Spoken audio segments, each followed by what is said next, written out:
komposisi masyarakat itu kan 60% itu adalah orang-orang muda.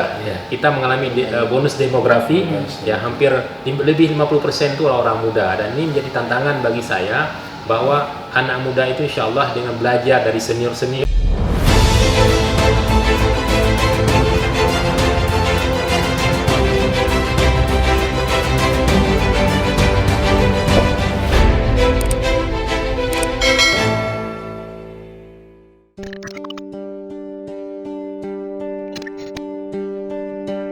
Assalamualaikum warahmatullahi wabarakatuh.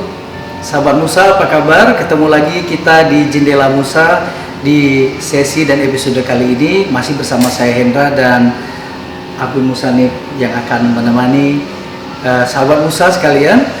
Dan pada hari ini kita sedang kedatangan atau mendatangi tamu tepatnya Ketua DPR Kota Banda Aceh, Bapak Faridnya Umar.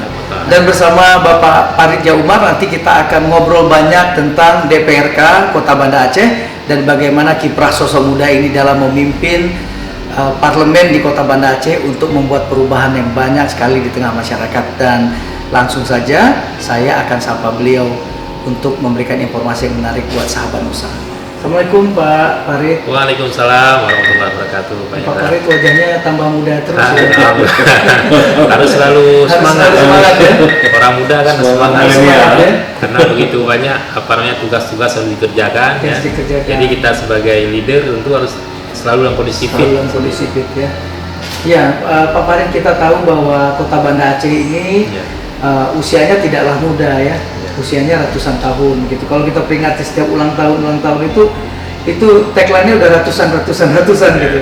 Tapi pemimpinnya masih puluhan umurnya gitu maksudnya dan masih muda. Kita barangkali pengen ngobrol dan memberikan informasi kepada sahabat Musa. Ini kan Pak Farid ini memimpin parlemen di Kota Banda Aceh ini di usia yang sangat muda. Bahkan di catatan Jendela Musa itu nun jauh sebelum tahun ini juga sudah pernah duduk di DPR Kota Banda Aceh sebagai anggota dan sekarang sebagai ketua. Jadi menjadi ketua di usia yang sangat muda dan pernah juga menjejakkan kaki menjadi anggota di usia yang juga sangat muda. Ini bedanya dulu dengan sekarang gimana nih Pak Farid? Ya, tentu jauh berbeda ya. Ketika pertama sekali saya baru keluar dari kampus ya, kondisinya jauh sekali berbeda. Apalagi di awal-awal itu kan sebelum tsunami ya. Yang mungkin setelah tsunami orang menganggap nggak mungkin lagi Banda Aceh ini bisa bangkit, nggak mungkin lagi Banda Aceh bisa seperti hari ini ya. Nah, jadi saya sangat bersyukur hari ini bahwa sudah banyak perubahan di Kota Banda Aceh. Sebelumnya saya ingin mengucapkan terima kasih pada Dr. Hendra Syah dan juga Dr. Musanif yang telah menyapa kami pada hari ini untuk berbagi sharing informasi terkait bagaimana pembangunan kota, strategi pembangunan kota bersama saya.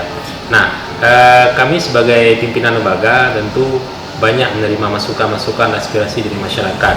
Dan saya sebagai pribadi tentu ini menjadi sebuah tantangan bagi saya, bagaimana kemudian kita sebagai orang muda menunjukkan bahwa kita punya kemampuan untuk mengemban amanah yang menurut saya sangat berat ini.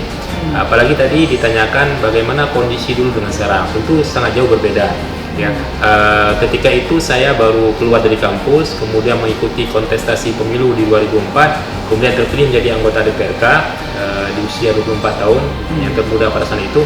Tentu kita belum banyak pengalaman, belum mungkin sebelumnya tidak pernah terpikir cita-cita yang menjadi seorang politisi.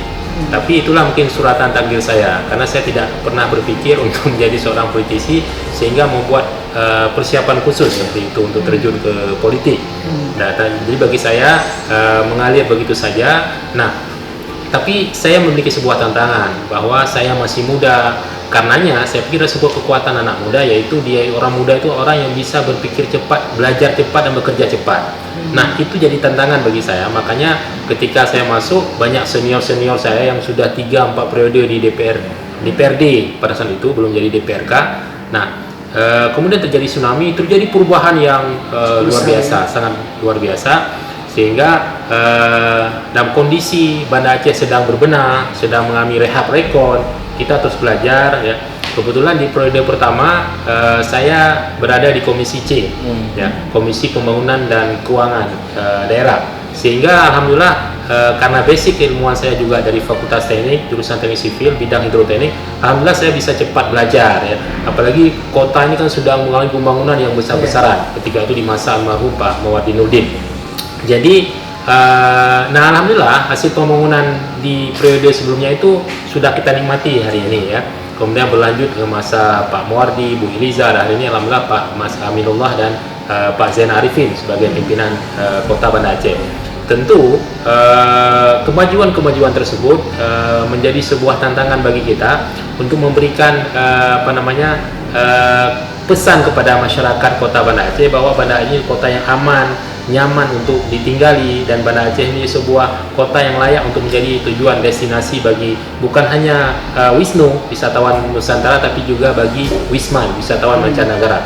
Karena memang kalau kita lihat sejarah Banda Aceh yang sudah usianya 800 tahun lebih, ini sebuah usia yang sangat sangat tua bagi kota, ibu kota provinsi. Apalagi kita tahu bahwa Kota Banda Aceh dari segi geografis ya, kemudian luas wilayah itu sangat kecil, 61,36 km persegi.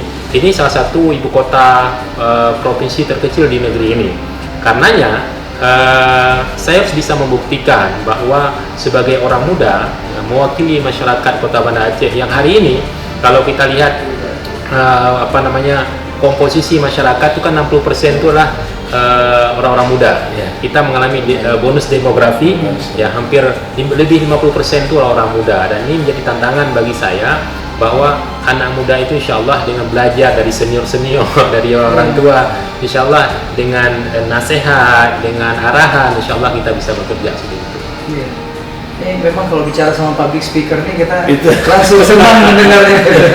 Ini kayaknya saya merasa diajarin nih. Baik, Pak Farid, itu tadi kan kita bercerita bahwa dulu Banda Aceh mengalami kondisi pasca tsunami. Ya, sekarang juga kondisinya juga dalam keadaan yang ya kita bisa tahu sama-sama COVID-19, dan meskipun sudah mulai landai tapi masih ada peningkatan-peningkatan seperti itu. Nah, mungkin yang saya ingin tahu itu dalam memimpin. Ini kayaknya kan udah 2 kali memimpin di masa krisis ya Bun ya, masa pasca tsunami, ini pasca kondisi daerah kita masuk dalam kondisi yang juga ya kita berpikir keras juga nih. Gimana mengaplikasikan leadership di kondisi yang sulit itu? Bagaimana mengembangkan kapasitasnya Pak Farid? Ya, ini juga sebuah tantangan baru bagi saya ya.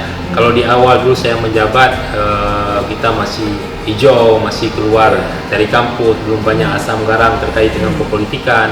Kemudian Banda Aceh hancur, 2/3 kota itu hancur, fasilitas infrastruktur hancur. Tapi hari ini memang secara infrastruktur, sarana dan prasarana nggak hancur. Tapi kita menghadapi sebuah perang yang musuhnya nggak kelihatan, yaitu COVID-19. Meskipun hari ini macam-macam orang menduga apa benar atau enggak, ada konspirasi dan sebagainya, tapi kita tidak masuk ke sana. Nah, saya pikir ini sebuah tantangan baru juga bagi kami di DPRK Banda Aceh, bagaimana kemudian memastikan bahwa dalam kondisi COVID dan bencana pandemi Corona ini, kita tidak bisa eksis bekerja bagi masyarakat. Memang ada pembatasan, ada keterbatasan, ya kita harus bekerja menggunakan sarana dan prasarana dengan metode baru. Saya kalau dulu kita sering bertatap muka, sekarang sistem virtual, video conference. Sekolah-sekolah yang dulu aktif proses belajar mengajar hari ini sudah sistem daring dan sebagainya. Nah, jadi ada pembatasan, kita juga kemudian harus pakai masker seperti ini. Itu kan jadi terserang tidak nyaman. Tapi karena ini protokol kesehatan tentu harus kita lalui. Dan di awal-awal memang ada kendala. Ya.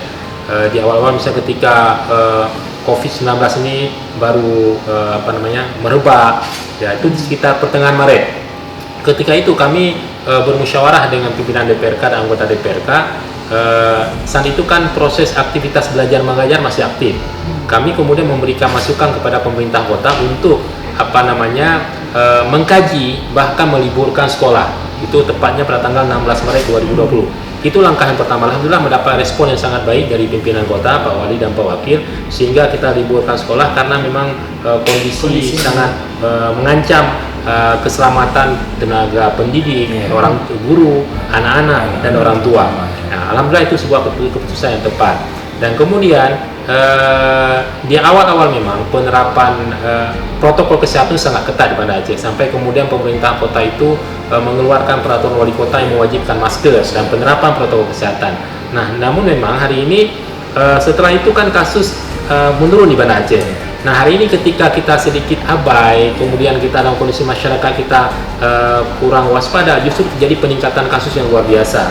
Ya, ini hari ini update data itu 21 orang sudah positif COVID-19, meski ada beberapa orang yang sembuh. Ya. Bahkan kami dulu dalam sidang paripurna bersama unsur Forkopimda juga menolak keras ketika pemerintah pusat ya, yang keluar SK gubernur itu menetapkan Banda Aceh sebagai zona merah. Ini ada sebuah konsekuensi. Artinya apa? Kalau sebuah daerah ditetapkan zona merah, maka kita tidak bisa lagi keluar, kita tidak bisa mengadakan rapat-rapat di kantor, kita tidak bisa ke masjid. Ada pembatasan yang luar biasa. Dan memang dari kita lihat formula atau indikator yang ditetapkan oleh peraturan Menteri Kesehatan pada saat itu memang tidak layak. Jadi bukan persoalan kita marah atau gagap merespon kondisi, bukan. Tapi peraturan pemerintah sendiri yang ditetapkan oleh pemerintah BNPB, Badan Nasional Penanggulangan Bencana Pusat, itu ada indikator-indikator ketika sebuah daerah atau wilayah itu ditetapkan zona merah, kuning, oranye dan sebagainya. Dan kita memandang ketika itu bahwa indikator-indikator itu belum terpenuhi untuk Banda Aceh. Nah, jadi karena itu kita kemudian merespon, memberikan tanda kutip protes lah begitu. Nah, tapi memang ini yang saya katakan tadi, kita memang kondisi ini luar prediksi. Setelah itu justru terjadi peningkatan kasus di Banda Aceh. Paling sedikit langsung naik. Nah, jadi alhamdulillah karena itu tentu ini tantangan sendiri bagi kami, tapi memang sejak awal merebaknya pandemi ini saya setiap hari masuk kantor ya. Kenapa? Karena saya berpikir nih, betul kita mengajak warga untuk stay at home. Tapi saya juga berpikir kalau saya selaku pimpinan lembaga dan wakil ketua anggota tidak berada di garda terdepan bersama pemerintah kota, lalu siapa yang menggerakkan pemerintah untuk mengantisipasi ini, melakukan proses sosialisasi edukasi kepada masyarakat. Kalau kita yang sebagai pemegang polisi, pengambil kebijakan tidak berada di depan, maka ini sangat sulit kondisi ini bagi masyarakat Banda Aceh seperti itu. Jadi terasa ya bedanya dulu sama sekarang.